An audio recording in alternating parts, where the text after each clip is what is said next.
and gentlemen, good day and welcome to Q1 FY26 conference call of GMM Pfaudler Limited. As a reminder, all participant lines will be in the listen-only mode and there will be an opportunity for you to ask questions after the presentation concludes. Should you need assistance during this conference call, please signal an operator by pressing star then 0 on your touchtone phone.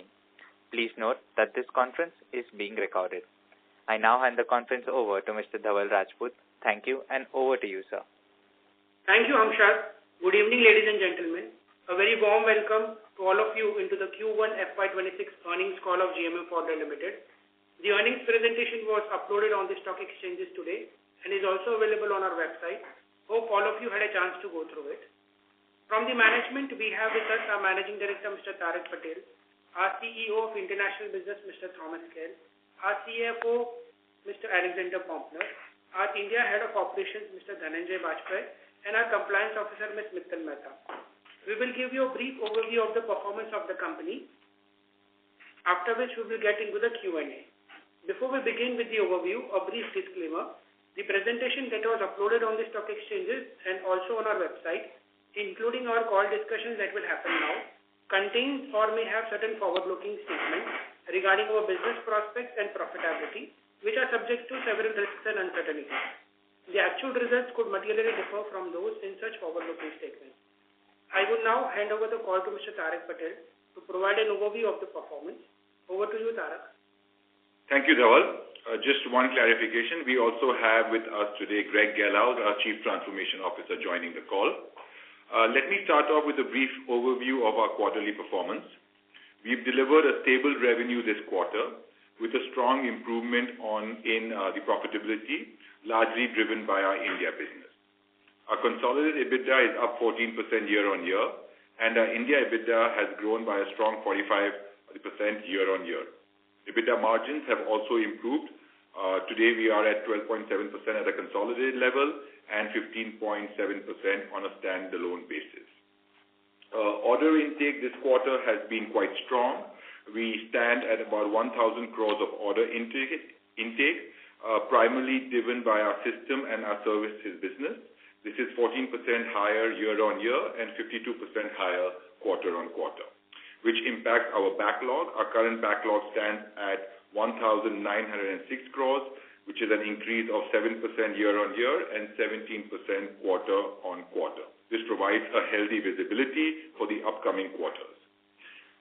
We've also completed the acquisition. We have not actually completed, but we are in the process of completing the acquisition of Semco. Semco is expected to close next week.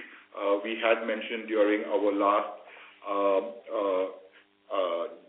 disclosures regarding Semco that this is our foothold into the South American and Brazilian markets, where we believe that there is going to be significant investments in metals and minerals, wastewater, sewage treatments, where Semco already has a very large and established brand name as well as a strong the customer base.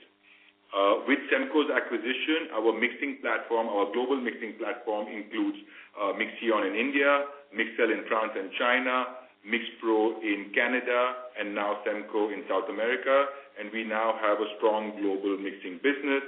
The idea is to really grow this business and make sure that it comes under one roof and under one brand going forward. In terms of the market here in India seems a little bit stronger. Investment has come back in pharma and in the chemicals, and we do expect agrochemicals also to start investing in the next few quarters. We have already seen inquiries and opportunities from these sectors, and our opportunity pipeline has also grown over the last few months. Having said that, we must keep in mind that there is obviously global uncertainty. Some of these the decisions of large projects may be put on hold considering what's going on in terms of global tariffs. However, having said that, we do believe that the India business is definitely stronger today than it was about a year ago. With that, I think I would like to now open this call up for question and answers. And so, sorry, before I do that, I would like to pass on this to Alex Poempner, our CFO, to take you through the numbers briefly. Thank you, Tarak. Good evening, everyone, also from my side, and thanks for joining today. I do not want to say so much. As Tarek already said, we have started Q1 with a consolidated revenue of 795 crores and an EBITDA of 101 crores. But therefore, now I just would like to mention two important topics, more accounting driven. First, it's the FX change impact. During the quarter, the euro appreciated by approximately 8% against the US dollar, and this resulted in a notable foreign exchange impact across our financial results. This is due to the fact that we have intercorporate foreign currency borrowings within our international operations, and due to this currency movement, we faced an FX loss of 20 crores in the P&L statement, as disclosed in note 4 in the financial results. This is an unrealized impact with no cash impact. A second one is also what you probably recognized, is that we have a really high tax rate. The tax rate adds up to 68%. This is also influenced by our international group structure. And for example, a large portion is just due to the fact that some of our corporate expenses, including this FX impact, is in entities which have no income. As a result, we do not show a tax credit for these losses. So this is again coming from the accounting side with not really a big cash impact. This was it so far from my side, and now we would like to open the call for questions and comments. Thank you very much. We will now begin the question and answer session. Anyone who wishes to ask a question may press star and 1 on their touchtone telephone. If you wish to remove yourself from the question queue, you may press star and 2. Participants are requested to use handsets while asking a question. Ladies and gentlemen, we will wait for a moment while the question queue assembles. The first question is from the line of Mihir Manohar from Chameleon Asset Management. Please go ahead. Hi, thanks for giving the opportunity and congratulations on good set of numbers. Sir, lastly, wanted to understand the US business exposure. What is the US business exposure, US exports, India to US and Europe to US? What would be that number? No, so we have no significant exports from either India or Europe into the US. US, we have a large manufacturing facility which is local and can the US market. We also have Brazil as a low-cost source for the US market. And as we understand today, there is no significant the tariff on glass line equipment that is exported from Brazil to the US. But as you know, every day there's a new situation and it's changing and it's dynamic. But as of now, we don't see any significant issues with the US tariff situation in the way that we are structured. Understood. With reference to the material procurement, are we so manufacturing which is happening in US, roughly 1/3 of the business is Americas. Is it that the cost of manufacturing for our companies based out of US is increasing, or even that is not the challenge? No, so I think the US manufacturing facility sources locally. We are one of the two other suppliers who have local manufacturing in the US, so we do have a strong position. The US market is a large market for us and a profitable market as well. And being local and having Brazil as a low-cost source has worked well for us. We hope that maybe some of these tariff impacts will maybe energize or increase investment in the US market. We have seen over the past maybe a few months that there has been more inquiries for US-made products for the US market, which in the past we were not seeing. Especially in pharmaceuticals, where we believe people might invest and make sure that at least some manufacturing is done in the U.S. So if that were to happen, then it would mean that obviously our U.S. business would benefit from this tariff situation. Okay, understood. So just for clarification, as of now, I mean Brazil to US GLE as well as non-GLE exports, that is not under tariff. Yeah, so we basically use Brazil as GLE exports to the US. US also has a small manufacturing for systems and some stainless steel and non-glass lined equipment as well, but generally it's mainly glass lined. And as of right now, the glass lined exports from Brazil to the US seem to be not notified under this tariff regime. Okay, understood. Sure. My second question was on the interactions with clients. I mean, last time we were expecting pickup to happen in India from end of the year, specifically 3Q onwards. If you can provide some color as to what is the interaction that you are having with clients across all the three geographies from a business pickup perspective, that will be helpful. Sure. So I think let me start here with India. India, like I said, chemical, pharma, good amount of investment. Recently, we've seen a lot of investment in this GLP-2 and peptide manufacturing here in India. I think that's something that's going to continue. We have also participated in that investment and have secured a large number of orders in that space. The glass-line business also in India is picking up. We have now a full factory in Gujarat. If you remember, last year we had two factories and both factories were running at 50-60%. Today we have, in this quarter, over-absorption in the Gujarat facility in our glass-line business because the volumes have increased, and we believe that glass-line will continue to improve. We have now received also inquiries from large agrochemical players, which is a positive, definitely, because we haven't seen that really happen over the last 12 to 18 months. So that's a change, and we expect some investment to come into Q3 and Q4. So from an India perspective, India backlog and India business, we do expect a good amount of growth this year. We are in a strong position as well in terms of the India order book, and we are expecting to grow quite nicely this year as compared to previous year. Internationally, there are different themes across the world. I think Europe, we are seeing a little bit lower investment in terms of the chemical and pharmaceutical. However, we see some other industries which are kind of making up for this shortfall.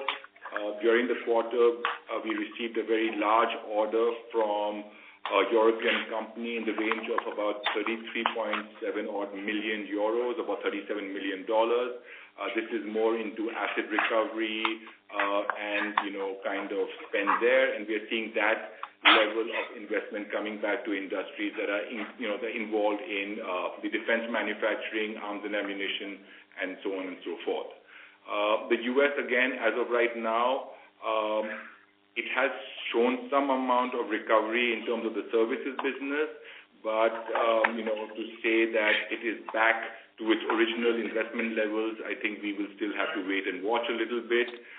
Generally, the international business, the outlook is still a little bit more cautious because obviously with the global uncertainties, it might be, some of these investment, the decisions might be postponed.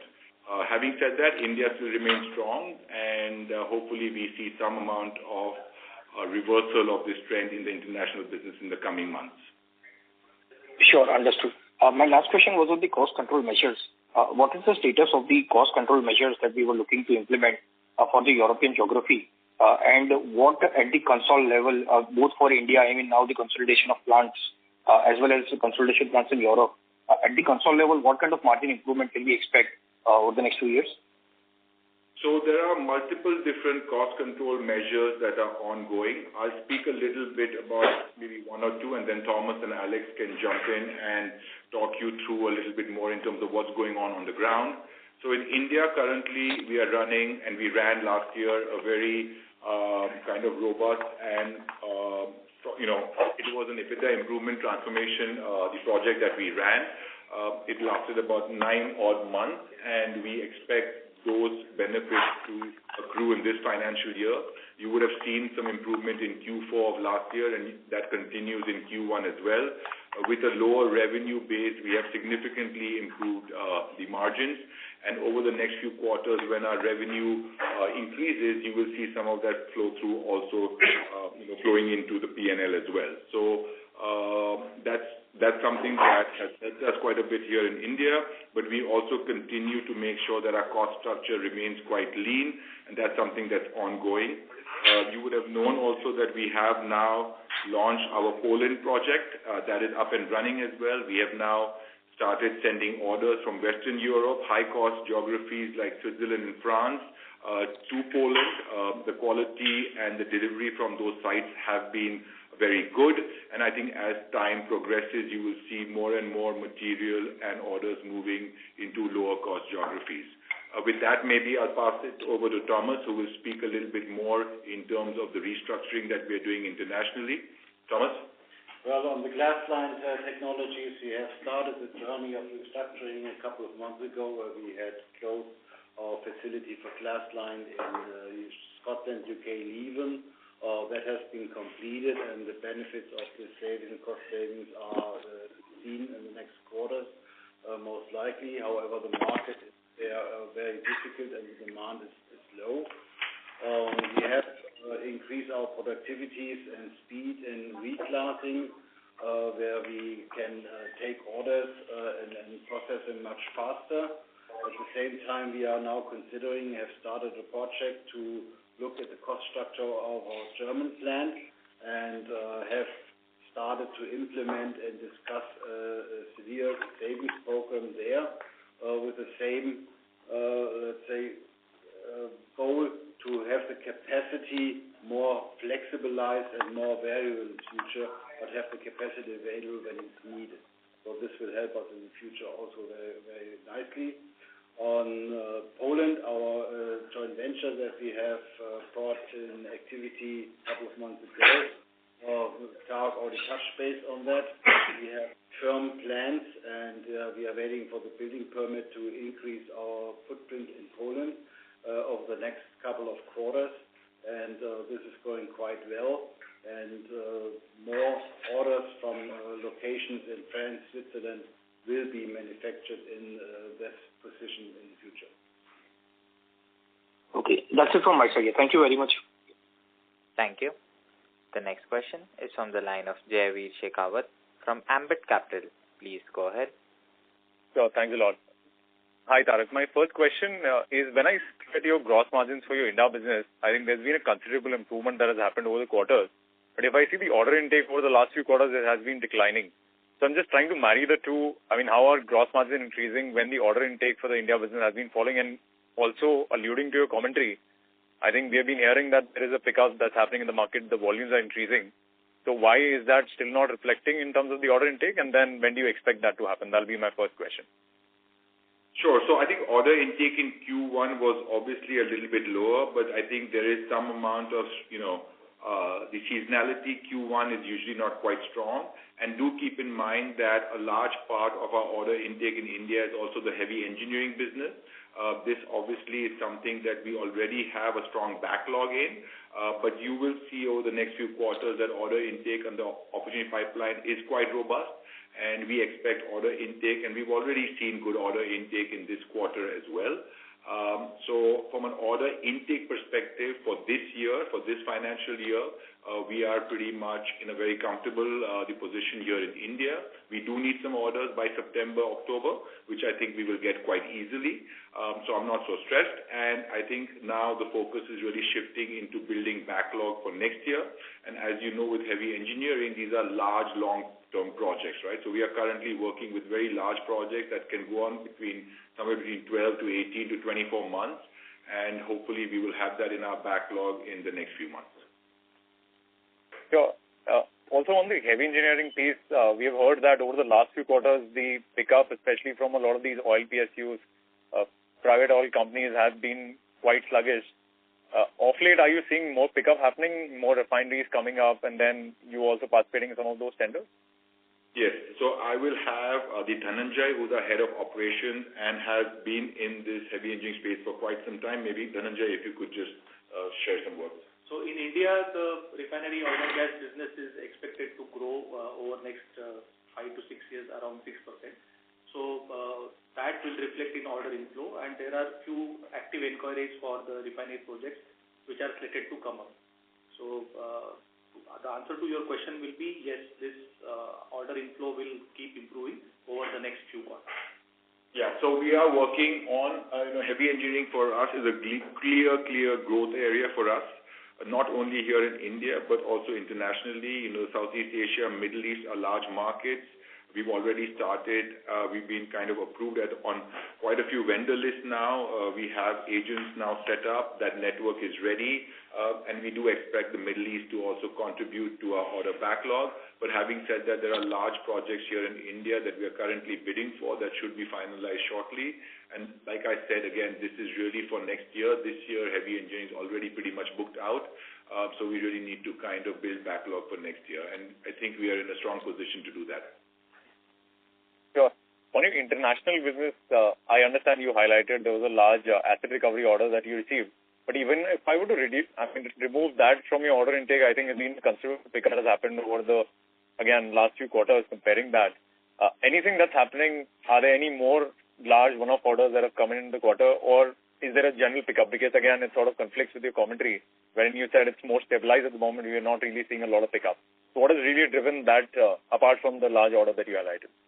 Yeah, so I think two areas where we've seen good amount of traction is obviously the systems business, the systems and the asset recovery business that we received. So that's been a strong vertical for us. We also have seen last quarter that services has come back in a strong manner. However, our glass line business is behind budget in Germany and in China. So those are the two areas. Glass line is still slow in Europe and also in the US. So that's definitely something that we would need to work around, and we need to be a little bit more aggressive. But that's just the general market condition where investment in chemicals and pharmaceuticals in Europe and the US has not been significant over the last few quarters. But things can change quickly. There is definitely localization. There's also this tariff situation. And we now find that our opportunity pipeline has grown. So it's not only, I think the other metric that we use is how much of the opportunity pipeline has grown, and across our businesses it has grown significantly. Now we would just wait for these to now turn into actual orders. But the trend, I think, internationally also in terms of the pipeline is the positive. However, it's not still converted into orders. Having said that, we do expect large orders in the non-glass line business, in mixing and in the other areas over the next few quarters. Glass line still remains a little bit slow. Sure. My last question is with respect to your U.S. business. So over there, are you looking to ramp up production possibly onshore as well as via Brazil? And could you give a sense in terms of the imports of glass line equipment that happens from any other players apart from you into the U.S. market? So I'm just trying to understand, because of these tariffs, if these get finalized, what could be the incremental benefit that can come to you as you become more competitive in that market? So I don't think there are significant imports into the U.S. U.S. is a closed market. They normally buy from U.S. manufacturers themselves, and plus shipping, glass line equipment around the world is not very, unless if it comes from India or China. But shipping stuff from Europe to the U.S., I don't think it makes too much sense in terms of cost. So the U.S. will buy local or will buy from maybe Brazil, right? We have supplied from India in the past, but of course now India supplying to the U.S. with the current tariff situation doesn't seem like a strong possibility, but we have multiple different options. The ideal situation would be that our U.S. unit will probably, if this investment comes in, then they could serve that market quite easily. We have the capacity available. We are well known. We are the market leader in the U.S., so we just have to now make sure that we can execute these orders as and when they come in, if they do come in. Sure. Thank you so much and all the best. Thank you. Thank you. The next question is from the line of Sagar Shah from Spark Capital. Please go ahead. Thank you so much for the opportunity, and first of all, congratulations to the entire team for posting good set of numbers. My first question was regarding the demand environment. You have already explained about the kind of dullness in the at least in the demand for glass lining equipment as far as global markets are concerned. What I wanted to understand that you are guiding for at least a better H2 and in regards to non-glass lining technologies. Especially regarding to Edlon and especially regarding to industrial mixing as far as global cues is concerned. So, as far as the diversification path which we took around 3 years back, so how is the demand environment as far as the non-glass lining is concerned in the global markets? Because still your technologies segment hasn't shown actually that sort of meaningful growth which you actually envisaged even a year ago. That's my first question.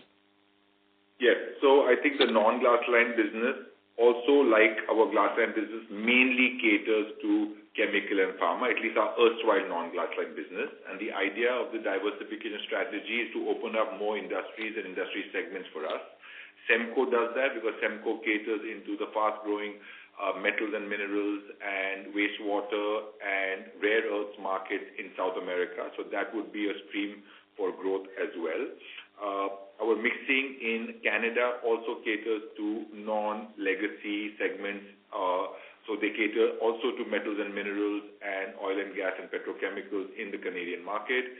The idea is to build different industry segments, and that takes a bit of time, but I think we are well positioned today to kind of take some of these orders. And, just to give you a few examples, we have currently orders on hand which have come from our non-core markets, right? So even with the slowdown in the chemical market, a lot of the shortfall was made up with orders coming in from things like food and beverage, oil and gas, petrochemical.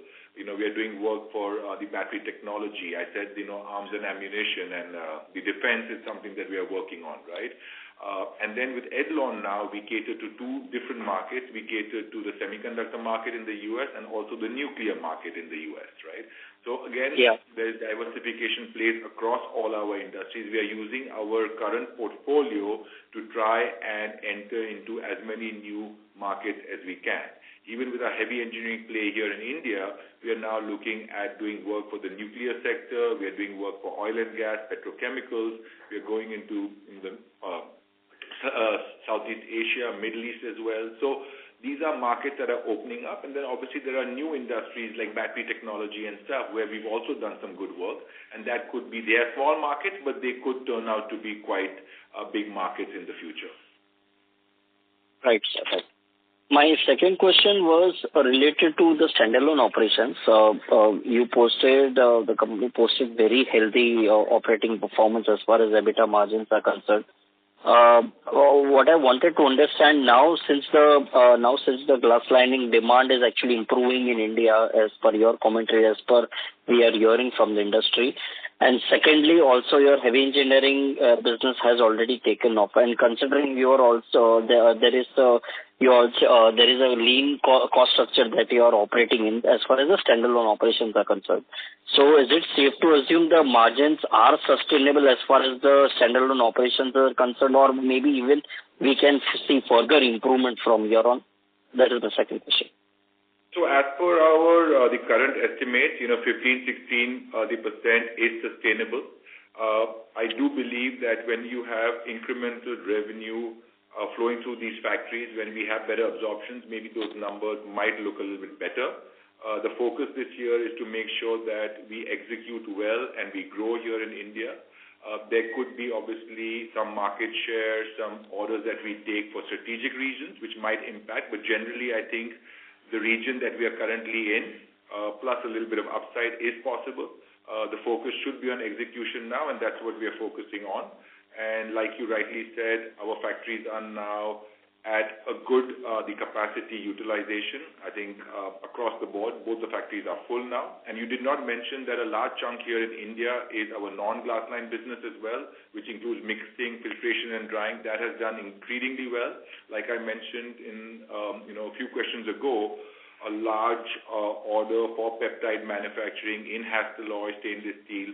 That's all that is going into our filtration filtration and drying, our mixing portfolio as well, right? So both Right, those our non-glass-line businesses are doing quite well. They are full, very strong and healthy backlog. Glass-line, decent backlog, but I believe that with the new capex that comes in over the next few quarters, we could really be back to, a very strong backlog in one factory, while last year we had obviously two factories to fill. So we are definitely in a better position.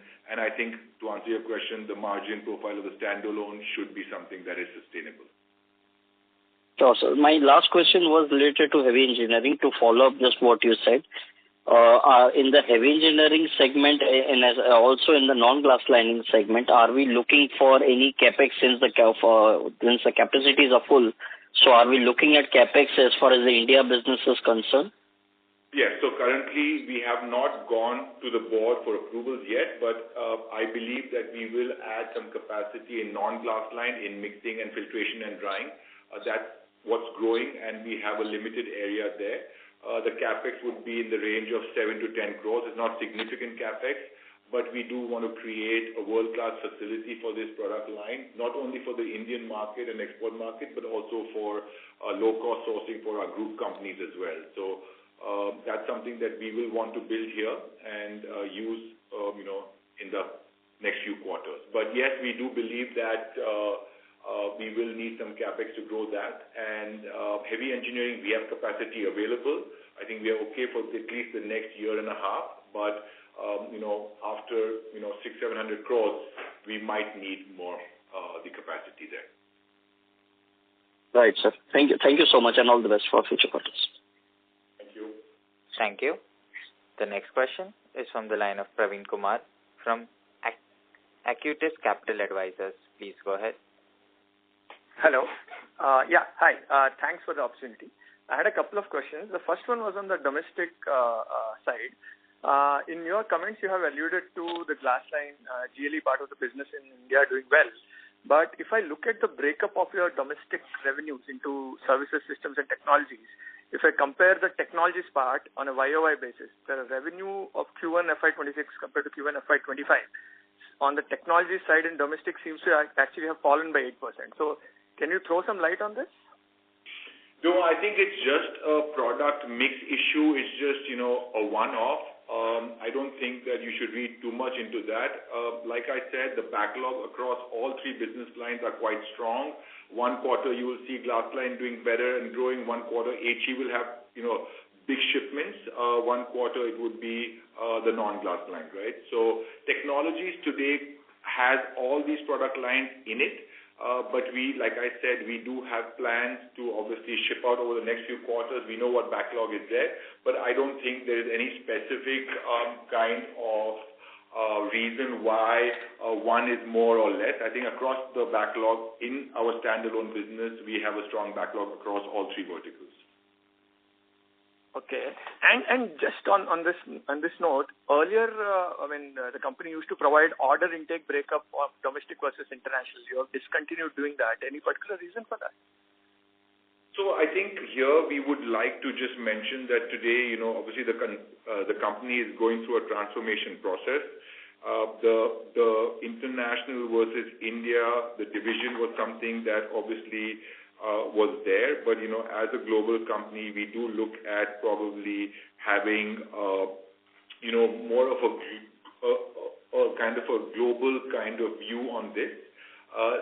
Sharing backlog data, I think this is just the way that we've been doing it in the past, and backlog is at a group level. There are different geographies, there are different businesses. So at the end of the day, the backlog really is for the whole company. There's no specific reasons why we did it or didn't do it. But in the future, when we do go through this global transformation program, the way we organize, our strategic plans, our financial numbers, we will come back to the market with some kind of thought in terms of where we are and where we want to go, right? So I think just bear with us maybe for a few more quarters, and then maybe we will have some better way of sharing data, and you will have better ways of analyzing that data, right? So no specific reason really.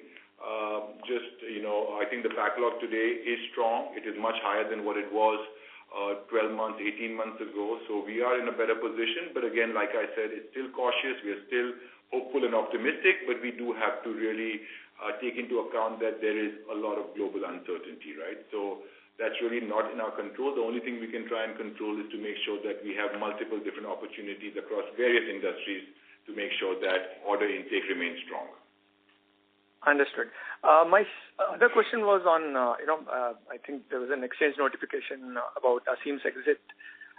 So just wanted to understand that, again, on the international side, the multiple lines of business, even in India with more focus on heavy engineering as well as GLE, right? With the exit of Asim and others, is there some kind of a organizational restructuring you're doing on the domestic side? Because how do you plan to devote the organizational bandwidth required for the Indian operations? Yeah, so I think first thing to say is that obviously, the Asim has been with us now for 4 years. We've enjoyed working with him, and we thank him for all the good work that he has done. Obviously, it's a professional the decision to move on. He had an opportunity which came along, which he could not say no to. So that's something that's part of life, and we move on.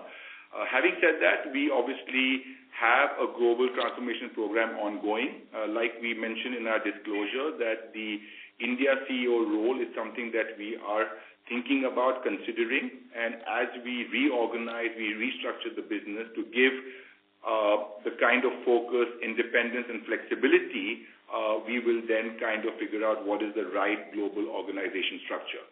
Whatever structure we choose, the structure will obviously help us to be more focused, to be more proactive, and to be able to be a better company for the long term. This is something that we've inherited.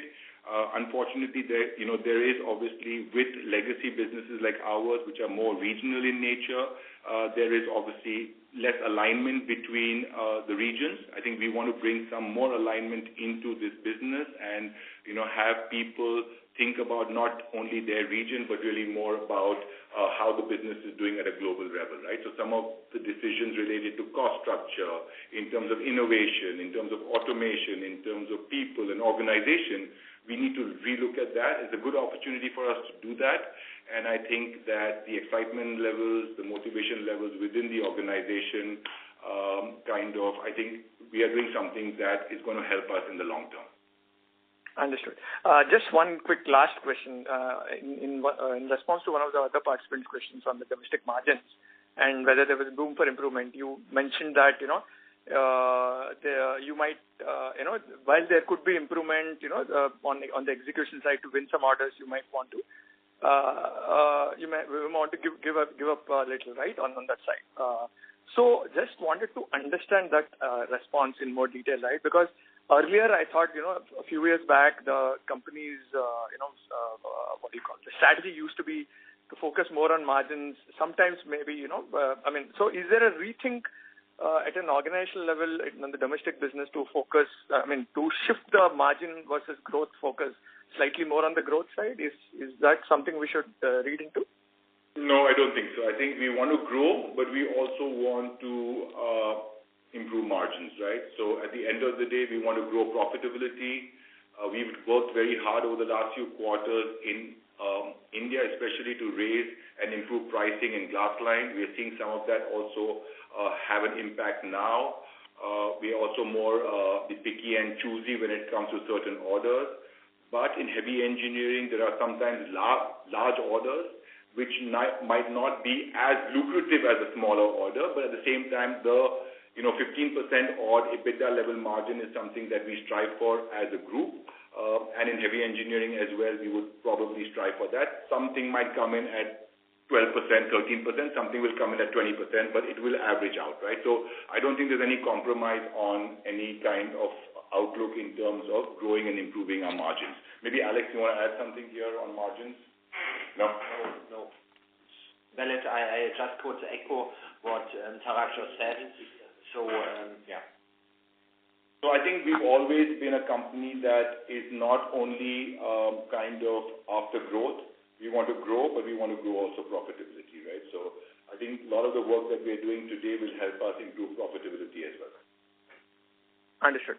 Thanks for the response. Thank you. Ladies and gentlemen, In order to ensure that the management is able to address questions from all participants in this conference, please limit your questions to 2 per participant. The next question is from the line of Kunal Mehta from Sunido. Please go ahead.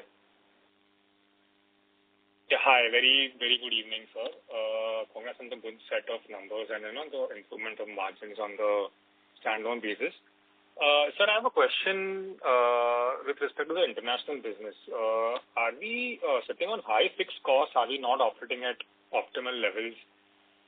Because I think the international business is leading to little drag on the overall consolidated margins. And I also wanted to know what is the total capacity that we have, or what is the peak revenue that we can achieve in terms of all the 3 segments. If, going ahead, what guidance can you give on that? So I'll start off and then maybe Alex can jump in. So international businesses inherently come with a higher cost structure. Manpower cost in Europe and the US is much higher than low-cost countries like India and China. That's something that we are quite aware of, but you would have appreciated that we pushed hard to make sure that at least some of this, offshoring of production, setting up a new facility in Poland, sourcing from India, sourcing from Brazil. So there is already a thought process that we do feel that we need to reduce our footprint in high-cost geographies and move them to lower-cost geographies, right? That's part of our strategy, and that's something that we are working on quite hard. Thomas did mention a few questions ago that we shut down the UK facility last year. We also shut down our Hyderabad facility this year. So there's always a push on making our cost structure just more the efficient. Unfortunately, the down cycle came along the same time. If the market was booming, it would have been a very different situation. But it's always good to do some of these, put these cost structures and cost efficiency in now, so that when the market improves, hopefully some of that will kind of have a positive impact as well. What was your second question on margin? Sorry, what did you ask? No, on capacity. Let's say how much capacity that we have, because it is difficult for me to assess. If let's say there are multiple orders, like this quarter you all had good order inflow, one of the highest in the last 8 quarters. So going ahead, if the market sees an upcycle here, how much capacity we have, if we can cater to all the orders? So I think it's again very difficult to say. We have capacity available in the international business for sure, because business is slow there, order intake is slow, so we have capacity available there.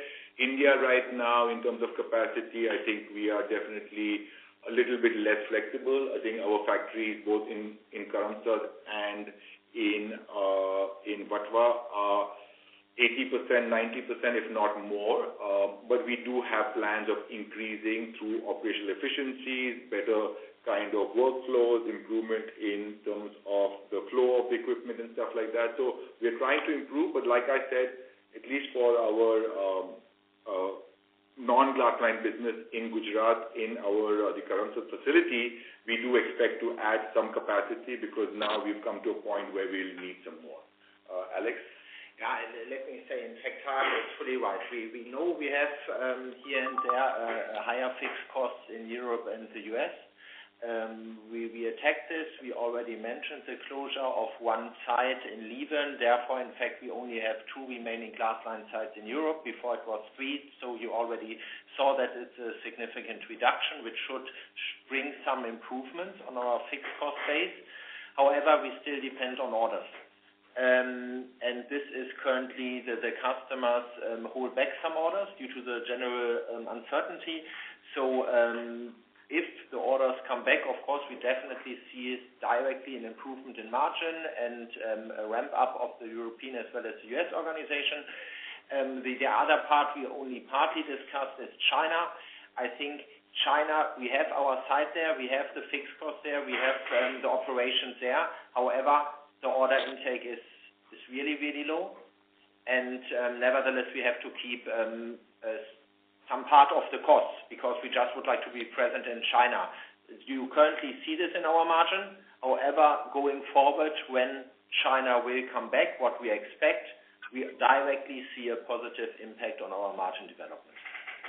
Yeah, just to add maybe one more point is that we also did a restructuring in our Swiss subsidiary as well. And last year was not a good year for that Swiss subsidiary. This quarter has been a decent quarter for them. Obviously these things take time, and as order intake improves, we hope that the Swiss subsidiary will also do quite well, right? So the work is going in. Hopefully some of these, orders and opportunities will materialize, and then I think we would be in a good position.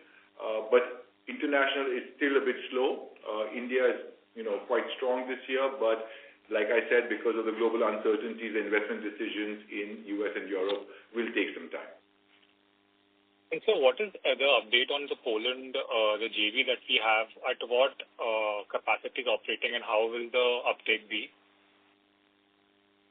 So in Poland, as you already said, the joint venture there was starting active a couple of months ago. In the first phase, they had one building and the second building under construction that has been finished. So our manufacturing place is doubling. We already have asked for permits to build building number 3 and 4. So we will increase the capacity and the manufacturing footprint there significantly over the next couple of quarters. And when we are finished, it will be tripled in size and in capacity. We are super pleased with the capacities and the on-time deliveries that the qualities that they deliver so far with the products. And this is going to help our overall footprint optimization significantly in Europe and also lowering costs. Okay, and sir, in the presentation I also saw that... but I may request you to rejoin the question queue for follow-up questions. This is just one follow-up only. It says the Semco outsources the manufacturing. So is that also a benefit to, the fixed cost, because since it's outsourced, is it managed in a better way? I mean, Semco was very attractive for us for a couple of reasons. One reason is, of course, access to an interesting market with a lot of growth opportunities, technologies that in this way we did not have. And the business model of Semco is engineering, assembly, and service, and they have outsourced their manufacturing. And I think with our global footprint, we can help them with outsourcing and giving even lower cost sources over time. So just to maybe speak a little bit more about Semco, I think because of their size and scale, they didn't have access to large orders because of their financial just being in Brazil, like bank guarantees and things like that. Now there's a whole new market that opens up because obviously as a bigger company, as the Pfaudler Group, we can support them with bank guarantees and finances. So that's something that will open up larger orders. I think the backlog in Semco is quite strong. Their opportunity pipeline also remains quite strong. We expect large orders this quarter as well. So Semco is definitely a growth story for us. The margin profile is around 15%. We need to look at low-cost sourcing also to maybe try and see if we can improve that. The other benefit of Semco that Semco will get with our group is that some of the Semco's products can be taken to the rest of the world, but Semco also has access to all of Pfaudler's products for the Brazilian and the South American markets, right? The other thing that Semco also needs is low-cost engineering, project management capabilities, which they don't get very easily in Brazil, and we can definitely support them out of the Indian facility, right? So a lot of things around Semco that are quite interesting, and as time continues, I believe that Semco will play an important part in our growth story. Thank you, sir. All the best. Thank you. The next question is from the line of Jay Modi from EIML. Please go ahead. Yeah, sir, could you just broadly help us understand how has the mixing business grown for the quarter? How much has the mixing business grown for the quarter? I don't have the exact numbers. High single digit. I would say high single digit, but let me also give you some color on basically today with the addition of Semco, we should be about $65 million. That puts us into a very kind of a strong position when it comes to mixing companies globally.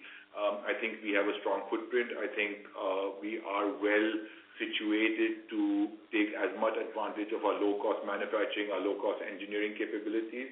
And I think within the 4 companies that we have in mixing, we have a lot of different technologies available. So it does not only cater to one market, there's multiple markets we cater to, and we would like to bring that under one umbrella and make sure that we can sell all these technologies around the world. So the push in mixing is to go out and get market share, go out and compete in newer industries, go into areas where we currently don't have a strong footprint, right? So that's really the mixing strategy, and mixing is a growth area for us, and we believe that mixing will continue to grow quite well. Maybe one additional comment regarding mixing, because it shows also sometimes the impact of global business. The high single-digit growth rate that Tarak mentioned, it's driven by our operations mainly in Europe and France and Canada, because the operations of the entity in China, it faces the same problem that we also face with our glassline business. The Chinese market is quiet, also for the mixing business. So in other jurisdictions, the growth rates are higher. In China, it's more or less, it's close to negative growth rate. Got it. So adjusting for China, would we be growing in double digits in the mixing business? The expectation is to grow at double-digit levels. And this is exactly, okay, to make it clear, yes, definitely it is. And if you carve out the Chinese degrowth that we currently face, yes, we are in the double-digit range, but China is unfortunately currently not only mixing, but also glassline, and I assume also significantly other industries, they do not see the growth. And therefore we face their negative impact, but France and Canada are doing well. And as stated before, also with the latest acquisition, Semco in Brazil, we are also really positive to see there the 2-digit growth rates. Yeah, so I think one more thing to add is just keep in mind that 5 years ago, our mixing business in India was about 25, 30 odd crores. Today, we are close to 150 crores, right? So we have tripled or quadrupled the size of that business over the short term. The focus is to continue growing that business. There is more and more need for mixing, industrial mixing across various industries. So we see that as a growth opportunity for sure.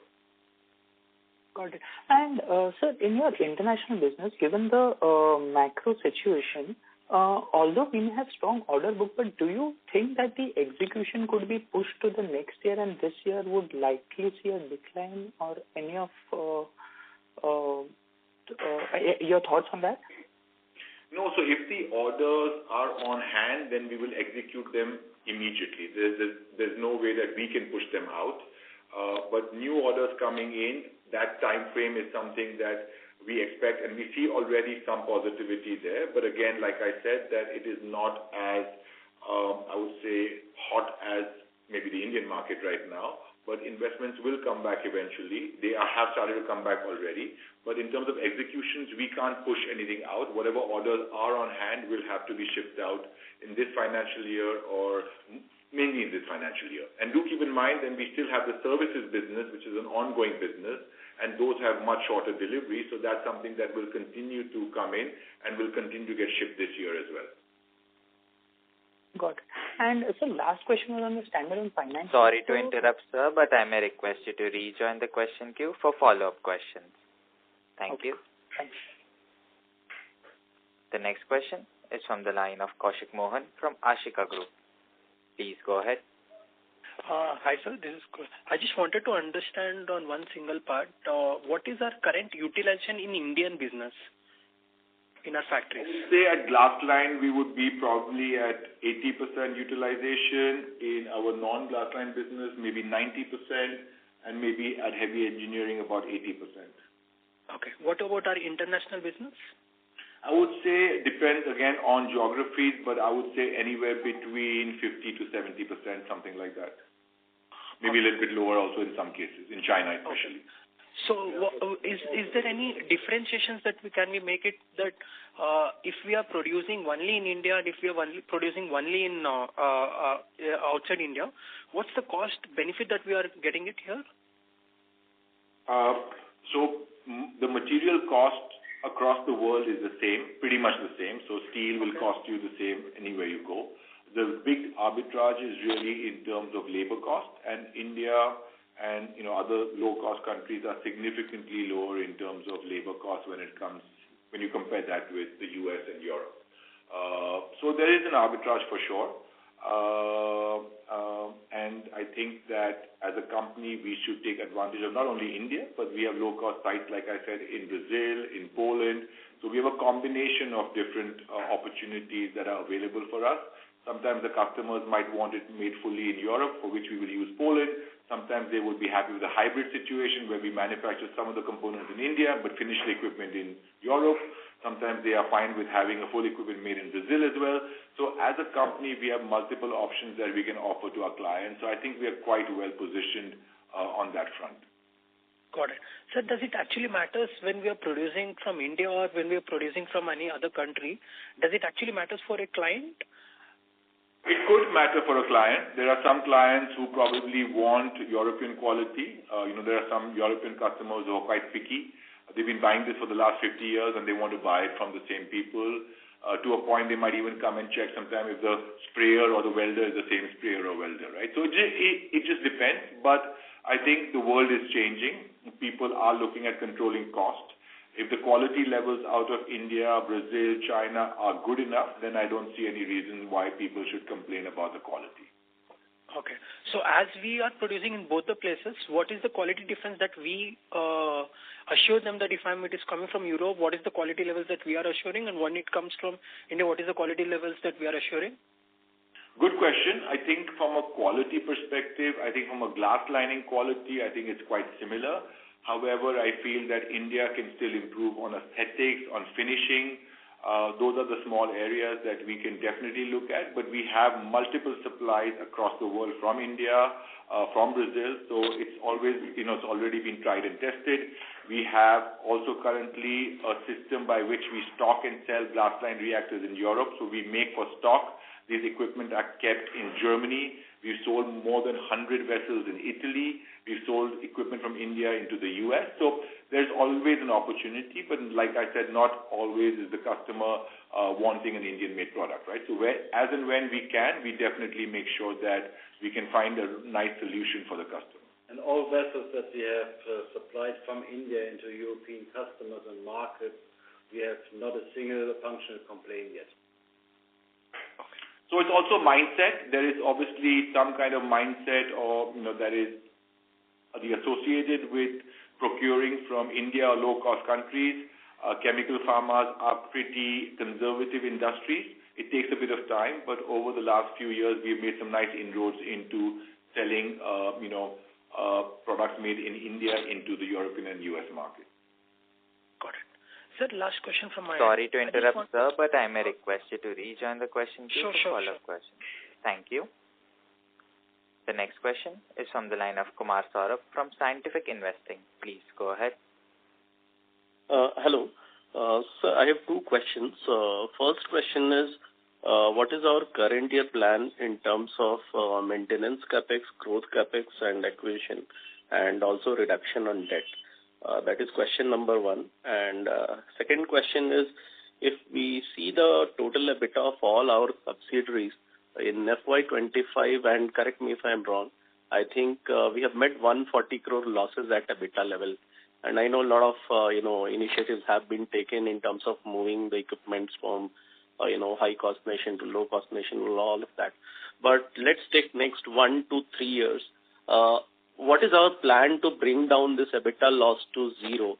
And do we have a concrete plan with timelines that when this can be achieved, or this is something which is a function of demand which is beyond our control? What is your view? These are two questions I have. I'm not sure if I understand correctly. Last year we had an EBITDA of close to 380 crores. So I'm not sure what EBITDA loss you're speaking of. Having said that, obviously this year looks definitely stronger. We do expect to improve both in terms of revenue and EBITDA at a console level and also at an India level. No, there were subsidiaries which are showing EBITDA level losses. So if we sum up those subsidiaries with EBITDA level losses, then this number sums up to some minus 40 crore, though our overall console EBITDA, as you said, is 340. And correct me if it is wrong. You're right. I think you refer to one entity where we had a negative EBITDA. Yeah. The one in Switzerland.